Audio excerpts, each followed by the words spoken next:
Young's modulus. Young's modulus is the ratio of tensile stress over the tensile strain. Tensile stress over the tensile strain is called as Young's modulus. Young's modulus Y equal to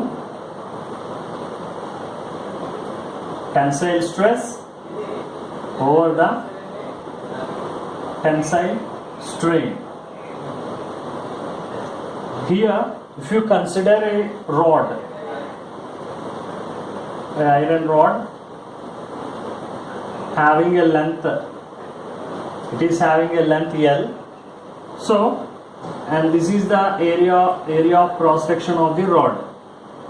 So here I am applying some force F on an area A. So due to this application of force, this is elongated force. So due to this application of force, the length, change in length is delta L.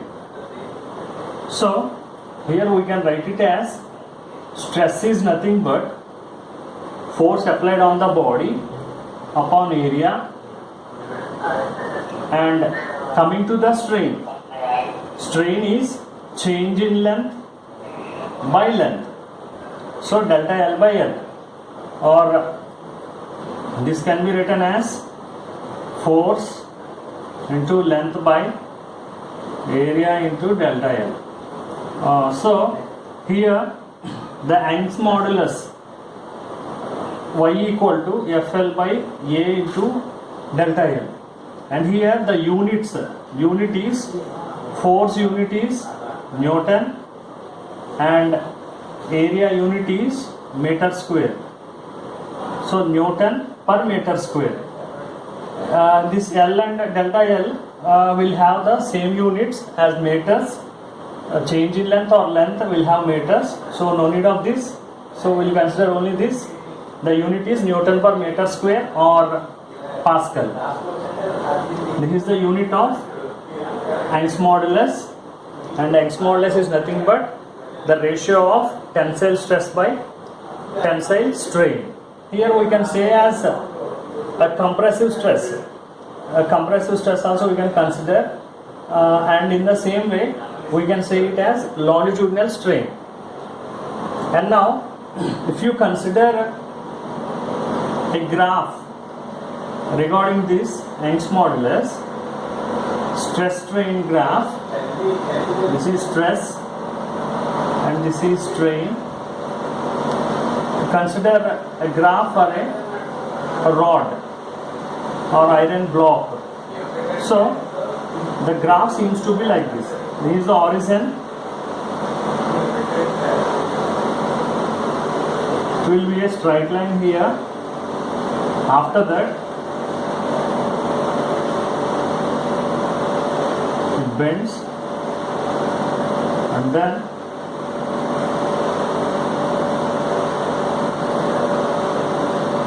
see here I am naming it as A, and I am naming it as B, and here this is C, and finally this is D. See here it is a straight line. Straight line in the sense, for example, you consider here this much stress is acting on the body, so this will be the strain. This much stress is acting on the body, then at that time this will be the strain. So like that, stress and strain both are directly proportional to each other. That means if the stress increases, the strain also will increase. So up to what extent? Up to this point A. So this point A is called proportional limit, and here B is the yield point or elastic limit. So up to B there will be elasticity for the body, and from B onwards there won't be elasticity. That means B to E is a plastic region, and B2O, this point, the body behaves as an elastic behavior. It will have elastic behavior. So this is elastic region, and from B to E it behaves as a plastic. So that is a plastic region. And here B to C, that means up to B it behaves as a elastic body. After B, what happens is it loses its elasticity and it behaves as a plastic. So in plastic, what happens is, if we release the force in elastic, while it is behaving as elastic, if you release the force, it will deform again, it will come into its original shape. But when it comes to when it cross B, then it will behave as a plastic. So it will have a permanent deformation. Deformation will be permanent here. So that's why the gap B to C is called as permanent set. Why? Because the deformation of the body will be permanent there. So B to C is called as permanent set, and A we have discussed that it is proportional limit, and B is the yield point. We call it as a yield point or elastic limit. So up to that point only a body is behaving as a elastic body, and after that it will behave as a plastic. It will behave as a plastic behavior. And next, if you consider after C, what happens is the body goes on stretching or elongating due to the application of force, and at point D, this point D is called as ultimate point, or that is the final. That means the body can bear the load up to that extent only. So that is called as ultimate point or tensile strength. That is the final strength. So D is called as tensile strength, or how you can say it as ultimate point. So after that D, the body can't bear the load. So immediately what happens is it will break. So that is called as fracture point or break point, because the body will break after that point. After that point, the body will break. And here, if you consider D is the tensile strength. After that strength, some bodies may elongate further. If the bodies elongate further more, then they called as ductile. Bodies doesn't elongate that much, then they are called as brittle.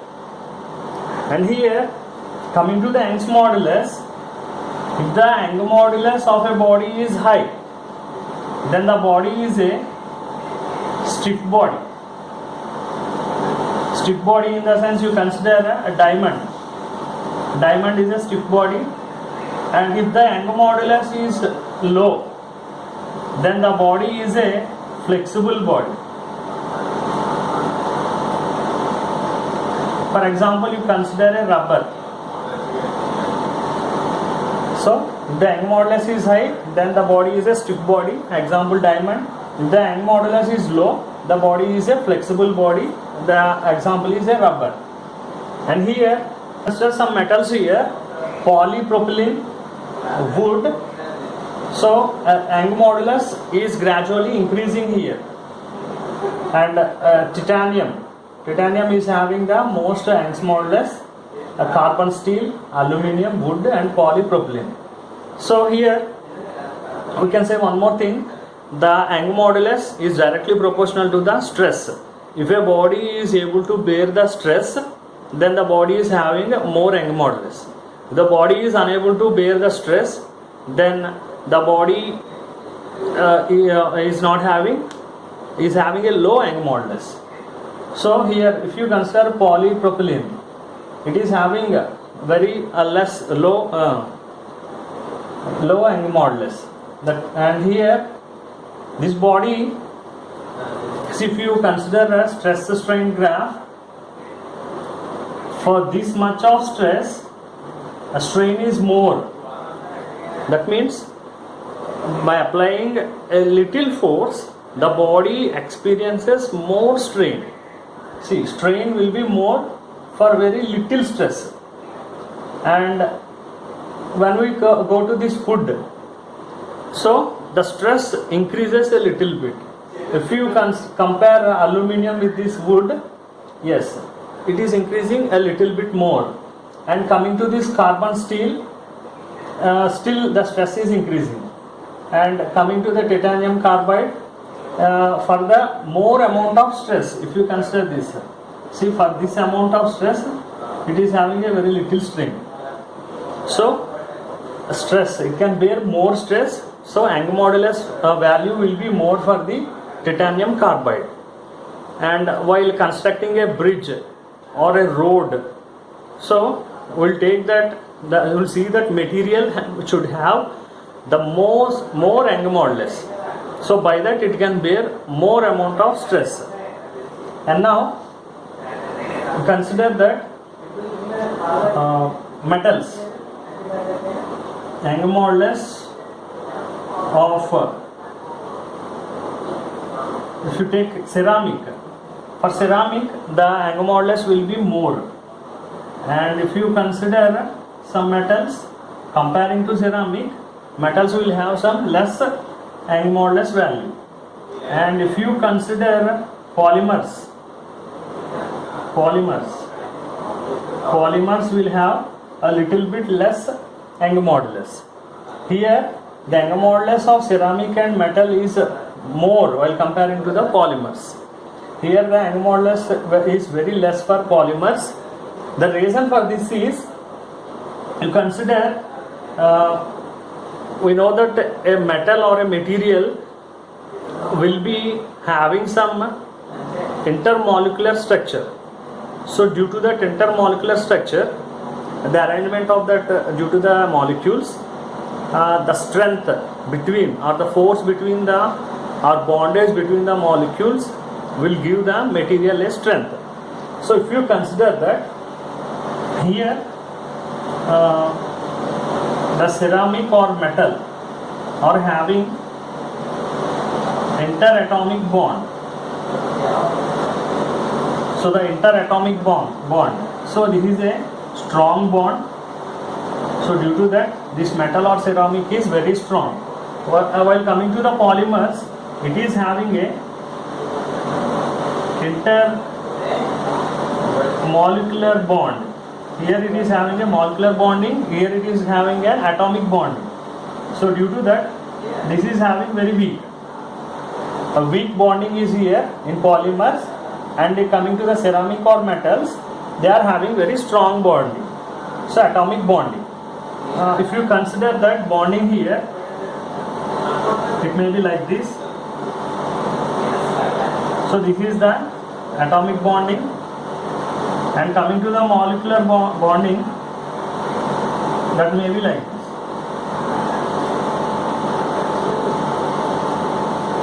So this is very weak bonding between the molecules.